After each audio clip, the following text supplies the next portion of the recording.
What's up, everybody? My name is Wes, this is Piece Parts, and in this episode of Project Cinnamon, we're going to be getting this taillight, fitting it into that hole somehow, and then we're going to be putting that bumper on, finishing up the interior, and maybe a few other little things, and then take this thing out for a spin. So, let's get into it.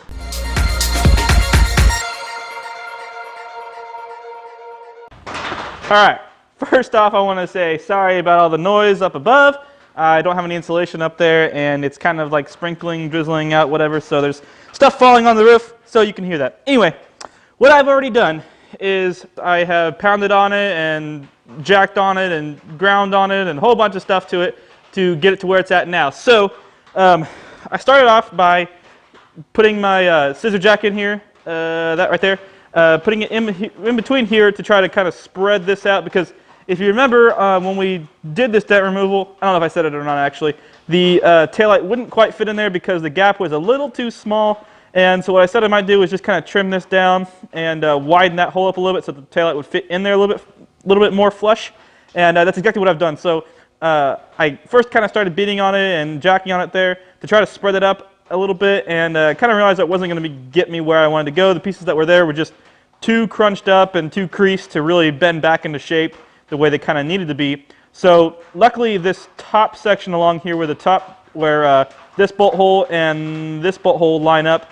to the taillight are actually still pretty straight. I did a little bit of bending on them and hitting on them to get them to get to where they are now, and they fit really well in the taillight, which I'll show you in just a second. But what I did over here was I just kind of tried to get a little bit more space by just taking a grinder and cutting out a little bit of the pieces that were there that all smashed up. And I got it pretty darn good. I'm really happy with where it's at now. I still got, this quarter panel right here actually is still sunk in a ways, and I wish I could kind of pull that out, but there's not really any way to get to it from the back end since there's this piece of metal that is on the back side of it there. So really what I need to do is get a spot welder and a slide hammer and pull it out a little bit more. Same with the rest of this dent. You can see it's still pretty crumpled. It's definitely better than it was before, so I'm really happy with that. But to get it even better, that's what I need to do. But for now, it's going to stay like this. So anyway, I've got this out, grounded out, and well, I'll just show you what it looks like when I put the taillight in. All right, check that out. So this is the gap around the taillight. Oops. Like I was saying there, it kind of splits apart as it comes underneath here, and then you can kind of see through it here. So it's definitely not sealed underneath here, which isn't a huge deal. I'm probably going to have to seal it up later. Same with over here. I mean, this is obviously not sealed up either. I can stick my hand right through there. So we'll have to do some work on there, probably just adding in some extra sheet metal to kind of seal it off. I'll probably try to rivet it on there and then seal it of some sort, since I don't have a welder personally, or try to borrow a welder and just kind of tack it in there and whatever, since it's really thin. So from the inside of here, you can see that I've got this right here is a peg that just bolts through it, or pushes through it, doesn't actually bolt to anything. And then right there is the actual stud. And same with over there. It's really hard to see because it's kind of dark. But so the point is that the top two mounting surfaces of the taillight are actually in the factory location, and I can bolt it in. And I'm happy with just two bolts. I mean, honestly, as it is, it's kind of wedged in there right now, so it's pretty sturdy, not really going to go anywhere. So I'm really happy with where that's at and how tight this sits up against here. That's actually really nice looking. And now these taillights don't have the seal. The Miata taillights have a little seal that goes actually around that whole flange, that most of it what I cut out. So they use that to try to seal it off from the outside and keep the weather out and everything like that. So I don't have it on this, so I might have to kind of make my own out of just some thicker foam once I get the actual sheet metal sealed up, and then it should be waterproof and we should be good to go. So I'm going to bolt this on, and the next thing we're going to be working on is getting to the bumper. For the bumper, it had these little guys on here. These are the mounting tabs for the actual bumper to go on. So these were on here like this. Now, when I was taking that one off, I was able to get to these 3 bolts, but this bolt right here, since this tub right here is crunched in so far, I couldn't actually get a ratchet up in there or anything around that nut, since it was pretty much touching on either side. So what I had to do was I just went from the outside here since it was already off, and I just ground down the head of it right there and was able to just push the rest of the bolt through and fell out. So the other 3 I got off this side, and that side I was able to get to all 4 of them since that side's not really crunched up at all. And then this right here is my new rear bumper crash support. And if I flip this over,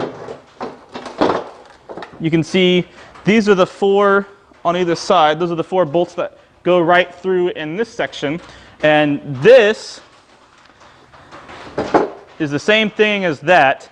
As you can see, the old bumper that was on here just broke away from this and left the rest of the bumper, or left the rest of these mounting plates on the car. So what I'm going to do, and the way you really need to do this, is to put the crash support into the actual bumper cover with all these clips along the top. You can see all these holes there, and that little metal bar here, that right there, actually clips to the bumper, and then you can bolt the whole thing onto the car, and then I'll have to figure out something on this side, and that side should just about pop into the OEM location, and then we should have a bumper on this thing. So that's what I'm going to work on next. I'll just throw the camera in time lapse, and you can watch me work. So let's go.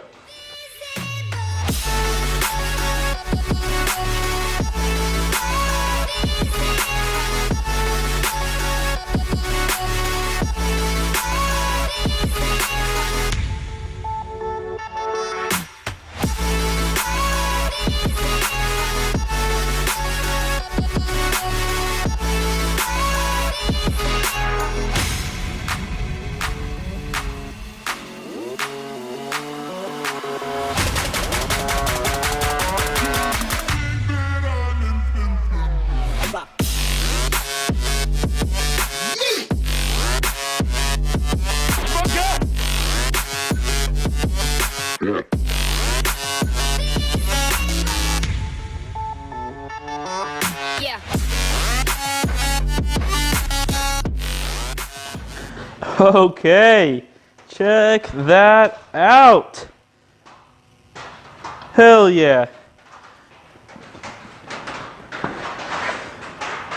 Doesn't look too bad over here. The color difference is, it's there, but it's not honestly as bad as I was expecting it to be. It actually looks even better in the camera. And in person, you can see the car has way more orange to it, especially like up in here where it's faded a little bit more. But yeah, there you can kind of see it, that this is definitely more red than this, but not too bad. My Miatas don't come with dual exhaust tips, so that side's not cut out for the exhaust. So it kind of pushes against it a little bit, but this bumper's not really that great anyway, so I'm not going to care too much about it. This side here, I was able to just throw a bolt in right there where it meets to the body, so it's nice and secure. The bottom I could mount up, but it's kind of out of this, not in the right spot anyway. But on this side, I tried to get a bolt in there. I could probably get one in there if I worked with it a little bit, kind of pounded on it, maybe took the wheel off, pounded it a little bit from the inside, and I could kind of get it to line up a little bit better.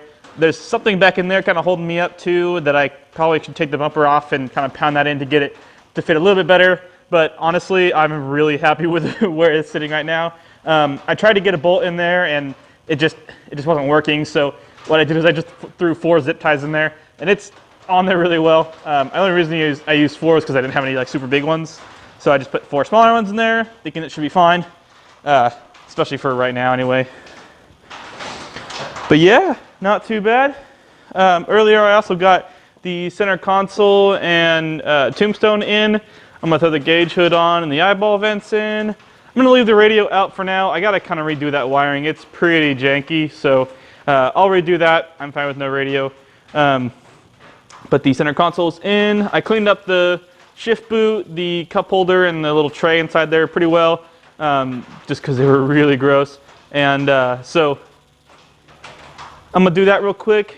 And then I think I'll probably have Haley come out, help me throw that hardtop on Cinnamon, which is where it came from anyway. And then we can go drive it, because it's kind of hard to see, but it's kind of snowing and raining outside, so it's pretty icky, but I want to drive it. So, oh, but before we go out and test it out, what I'm gonna want to do is to kind of warm it up, make sure everything's working right, make sure I got pressure to the brakes. I did bleed them. Shout out to TC for letting me borrow his vacuum bleeder there. Worked like a charm to get the front brakes bled. And I'm going to need to double check the wiring on the taillights, make sure I got all the lights there.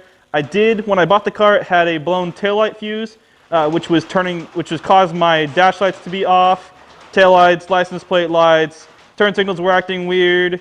It messed with a whole bunch of stuff. So I put a new one of those in, and it fixed all of that stuff. And when I was testing it the other day, all the lights back here worked. So I'll do a double check on that and make sure everything works. And on a side note, I just want to say how awesome it is to have a giant bag of bolts like this. I got this from the guy that I bought all the other parts from. He had parted out a couple full Miatas, and literally every bolt he took off, he threw in this bag here. And so every time I need something for it, like all those clips for the bumper to clip onto the brace here, these little guys, there's probably more in there, so I just only put a few in. It doesn't really need all 40 of those there, but whatever. But I can't stress enough how nice it is to have this giant bag of bolts and stuff, especially when you're doing a project like this where you kind of picked it up and it's all torn down, and you don't really know the story of a lot of it, so you're replacing a lot of it. And sometimes when you get new parts from somebody, they don't include the hardware, and all that kind of stuff. You never know what you don't have, what you're gonna need. And if you can get a part out car or whatever, or if you go to a junkyard and just start pulling bolts off, oh my god, it is so nice. So it's nice to have the OEM hardware too, and not have to search at a hardware store for the right stuff, and it's just super nice. So shout out to him for selling me that as well. All right, so check the lighting, hardtop, interior stuff, and drive. Boom.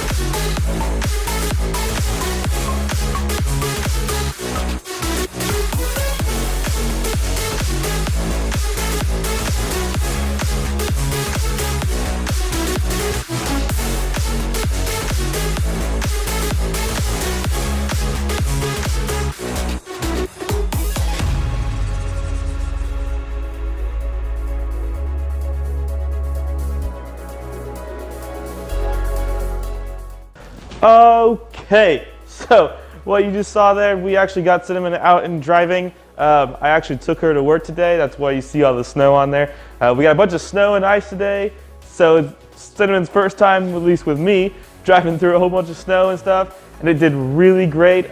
Really happy with how well it's done so far. When we took it out for its first test drive the other day, we actually had an issue with our brakes. It would be full pressure when you're trying to come to a stop, and then you'd get to the stop and you'd lose a lot of pressure, or all the pressure almost.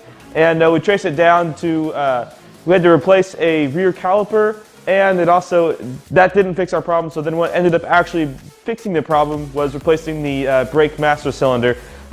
So got a new one of those, bench bled it, threw it on there, stops great now. So pedal is nice and firm, just like we want it to be. And so now I definitely feel safe about driving Cinnamon on the road. The next thing we're going to need to do is really to get the alignment kind of better. I probably still need to bleed the clutch. It does act a little bit funny. Maybe swap out the fluid and stuff. But other than that, Cinnamon drives really good for what it is, for how much money I have invested into it so far. And so my plan is to just basically drive this thing pretty much as it is for now, until we save up a little bit and kind of get the other stuff coming for it, like the lift kit and the big wheels and tires and stuff like that. Don't get me wrong, we do have a whole lot of stuff left for this thing, so don't feel too bad if you're really excited about this project. We will be getting back to it, but as you can see, I've swapped vehicles here. So I've got my blue Miata over here at the end of my garage, and Cinnamon is the spot where I normally park them. So that means that we're going to start working on this car. We got some really fun plans for this. But first, before we move on to that, I've got some other custom, really nerdy stuff that I've always wanted to do, and so we're going to be getting into that in next week's video. But be sure to stay tuned. If you guys like what we're doing here, if you want to see more, be sure to like the video. Really helps out my channel.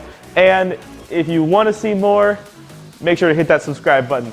So, thank you guys for watching. Peace out.